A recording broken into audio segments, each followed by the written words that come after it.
Beberapa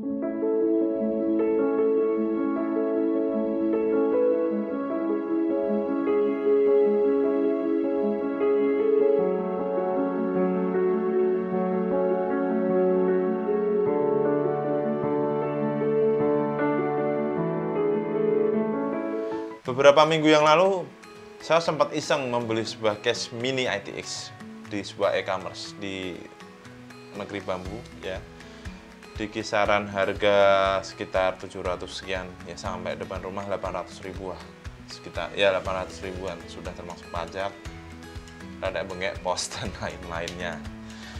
Saya membeli sebuah case mini ITX SKTC A07 dengan warna putih, ya, seperti ini. Cukup kecil. Dari speknya sendiri, SKTC A07 ini dia memiliki volume sekitar 4,3 liter. Tapi nggak tahu sih, maksudnya nggak taunya tuh memang beneran 4,3 liter atau berapa, saya nggak tahu, soalnya asal beli aja ya, karena iseng ya. Jadi SKTC A07 ini dia seperti case K39 atau Braveman, Braveman A1 ZZAW, itu juga case-case model mungil seperti ini.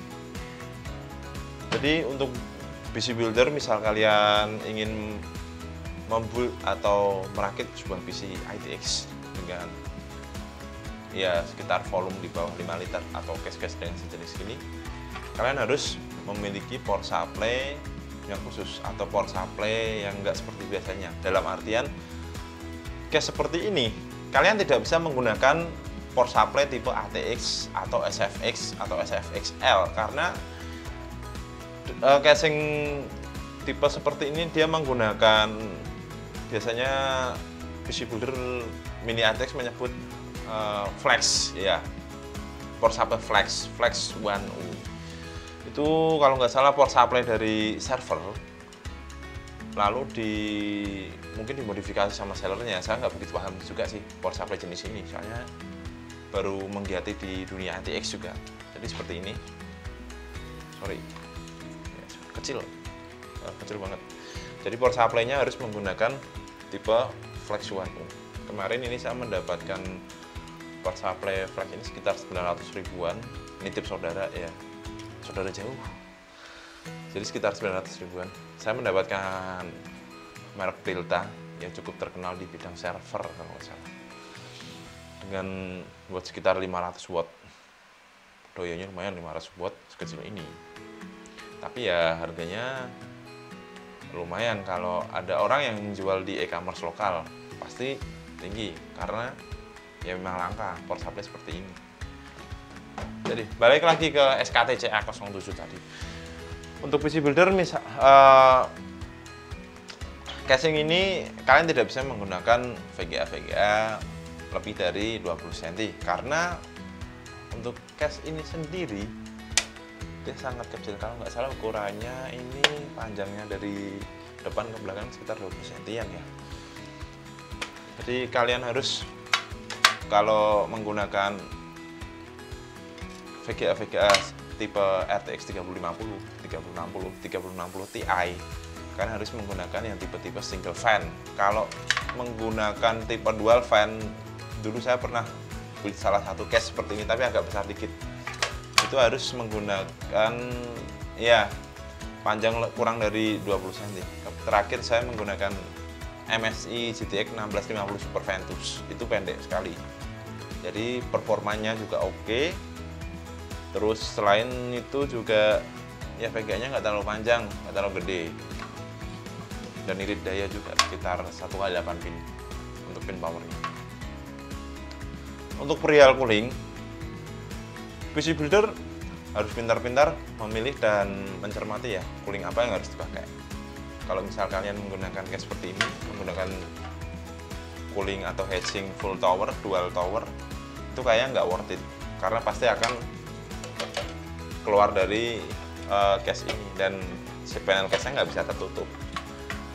Jadi saya menggunakan Thermaltake ASP 90X36 seperti ini. Kecil, tipis. Dan yang saya suka menggunakan Thermalrec ini, dia sudah seperti Noctua untuk bagian die base. Die base itu kalau saya menyebutnya die base. Die base itu maksudnya die yang menyentuh prosesor. Jadi alas yang menyentuh prosesor. Ini dia sudah bukan HDT, dan dia sudah full flat. Die base-nya full flat ini, solder. Ya, kelihatan kempling-kempling ya. Untuk bagian depannya ini bisa dilepas seperti ini. Jadi kalian untuk misal mau build SKTCA 07 untuk pemasangan power supply-nya, kalian harus melepas bagian depan dulu ini. Dan selain itu kalian harus melepas depannya ini, karena kalau nggak kalian lepas ini nggak bisa masuk untuk power supply-nya. Dan untuk build quality-nya ini cukup tebal sih, di harga 700 ribuan ya, sebelum pajak, sebelum ongkos kirim ya. Ini cukup tebal, bahannya cukup bagus, dan finishnya cukup rapi dan halus. Ya, tebal.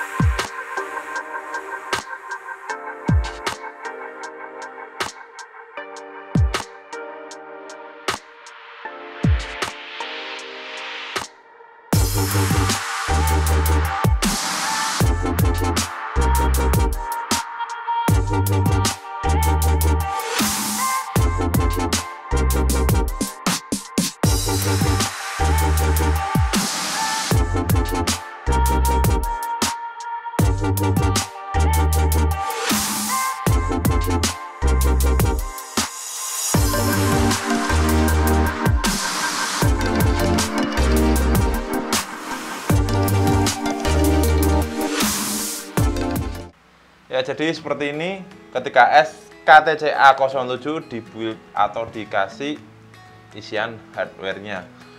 Cukup simpel, keren, dan menarik. Jadi bolak-balik gini ya.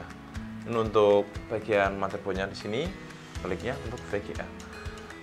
Masalah reselnya sendiri sebenarnya ini sudah include sih. Kalian membeli casing SKTCA 07 itu sebenarnya sudah include reseller, tapi reselnya belum 4.0 belum ya, masih 3.0.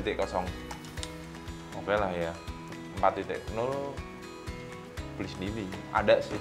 Oh, di marketplace-nya di Cina sana ada, dan terbilang masih murah, nggak terlalu mahal banget. Jadi ini kita build menggunakan i5 11400 dengan motherboard B560i Strix. Dan untuk VGA-nya sendiri saya menggunakan Palit RTX 3060 12GB Storm X. RAM menggunakan Clavebolt SR ya, Clavebolt XR 2x16GB 3600 MHz. Ya beberapa partnya yang gampang masuk ini sih. Soalnya hunting-hunting kebetulan ya pas dapatnya ini juga. Yang penting kalian kalau masalah mini ITX yang seperti ini, kalian harus menggunakan RAM heatsink yang benar-benar low profile. Dan sedangkan untuk VGA-nya sendiri kalian harus mengukur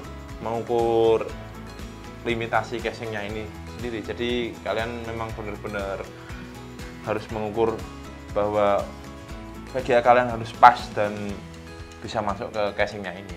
Jadi ini sekitar kalau antara depan dan belakang ini sekitar 20 cm. Ini VGA-nya nggak sampai 20 cm, sekitar 18 cm kalau nggak salah. Setelah kami iseng-iseng untuk mencoba dan tes beberapa game yang kami punya, jadi untuk spesifikasi yang saya pakai ini i5 11400 RTX 3060 12GB, saya mendapati cukup, ya kalau dibilang panas sih panas, tapi baiknya kalian misal kalian bisa setting-setting sendiri undervolt atau VGA-nya di limitasi powernya, itu mungkin akan bisa menurunkan temperatur suhu dari PC kalian. Jadi untuk beberapa tes yang kami coba, untuk Unigine Superposition benchmark dengan setting Full HD 1080p Extreme. Untuk temperatur GPU-nya sendiri maksimum di 75 derajat Celcius dan rata-rata ada di 57, antara 57 sampai 60 derajat Celcius. Untuk minimumnya sekitar 44 sampai 47. Ya masih wajar lah ya, masih di bawah 80. Sedangkan FPS-nya sendiri maksimal untuk unit jenis Superposition Benchmark Full HD Set Extreme maksimum ada di 47,94 fps, average-nya di 35,42 dan minimumnya dari 27,56. Menggiurkan. Cukup galak untuk bermain atau untuk di benchmark di resolusi Full HD ya. Selain itu untuk temperatur di beberapa game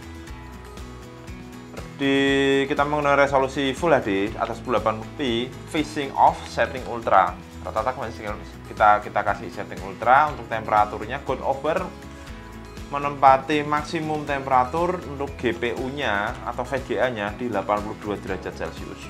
Kurang lebih di 82 derajat Celcius.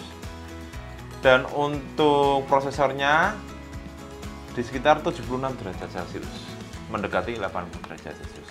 Dan untuk Forza Horizon 5 kemarin sih mainnya cuma sebentar aja ya, nggak begitu lama. Untuk GPU dari VGA-nya sendiri maksimum ada di 73 derajat Celcius dan untuk prosesornya 53 derajat Celcius.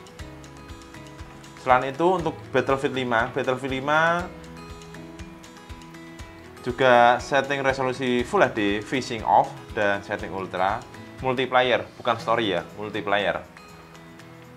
Untuk VGA-nya sendiri kurang lebih temperatur suhunya ada di 85 derajat Celcius dan untuk prosesornya ada di 74 derajat Celcius.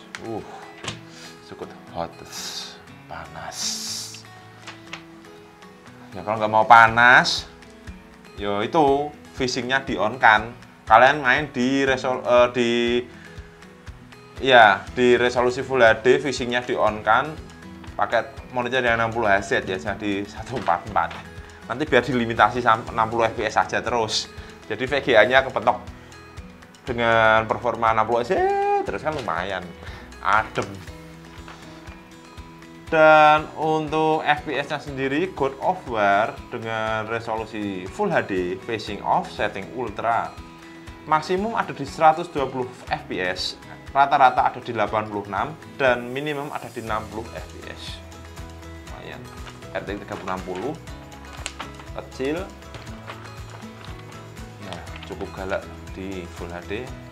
Forza Horizon 5 di setting Full HD, facing off, setting ultra maksimum FPS-nya ada di 105, kadang ada lompatan sampai 110 kemarin, cuman ini ketangkapnya 105 aja. Rata-rata ada di 76 fps dan minimum ada di 65. Battlefield 5 multiplayer online, bukan story. Resolusi Full HD, facing off dan setting ultra maksimum FPS ada di 116, average atau rata-rata ada di 83 dan minimum ada di 60. Cukup menggiurkan. Dan sorry, kita hanya posisi mengetes di resolusi layar Full HD 60 Hz. Belum ada monitor yang jossing-jossingan ya, maklum belum dapat gibahan lagi. Oke, jadi cukup menarik sih untuk Mini ITX, compact, kecil, 4,3 liter. Oke, PC Builder mungkin bisa menjadi referensi PC Mini ITX kalian. So, terima kasih sudah menonton video beberapa dari ulasan-ulasan yang sudah kita berikan atau wawasan-wawasan yang kita berikan. Oke, next time kita akan membahas banyak lagi atau seputar casing-casing, hatching maupun AIO ataupun RGB-RGB-an. Oke, terima kasih. Sampai ketemu di video selanjutnya.